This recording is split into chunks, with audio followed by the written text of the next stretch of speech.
Well, let's go out live once again to Jerusalem. Our Middle East correspondent Alistair Bunkle is there for us. And Alistair, extraordinary evolving story this. Quite recently, Netanyahu appeared to be sticking to his guns, and the coalition he oversees guns on this judicial reform. But that reportedly is changing overnight, albeit with no confirmation yet?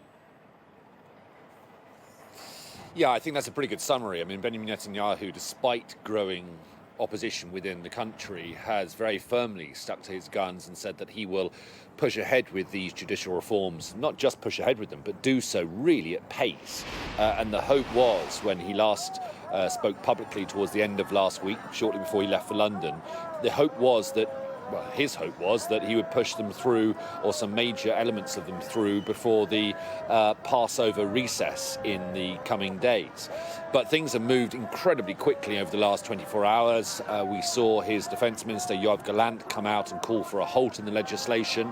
Netanyahu decided to punish him by removing him from office, and that in turn led to spontaneous mass protests across the country last night. Now, protesters are gathering again on the streets of Israel today, and there's been significant developments across Israeli society. Ben Gurion Airport, the international airport here in Israel, as you mentioned, has shut to outbound flights, and a lot of inbound international flights are either turning around or diverting. Some major trade unions have said that their workers will go out on strike. There's been a walkout amongst some in the very revered high-tech industry here in Israel.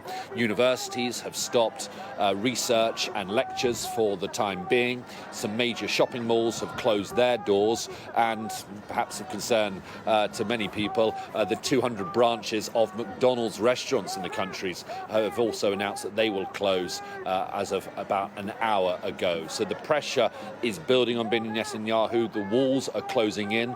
We were told that he was going to give a statement to the country at around 10:30 this morning local time, so a couple of hours ago, and we expected him to announce a pause in the legislative process.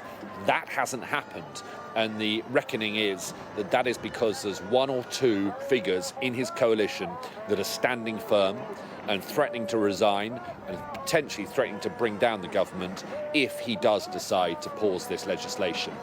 Having said that, it's hard to see any other way forward for him. Alistair Bunkle, as always, thanks so much.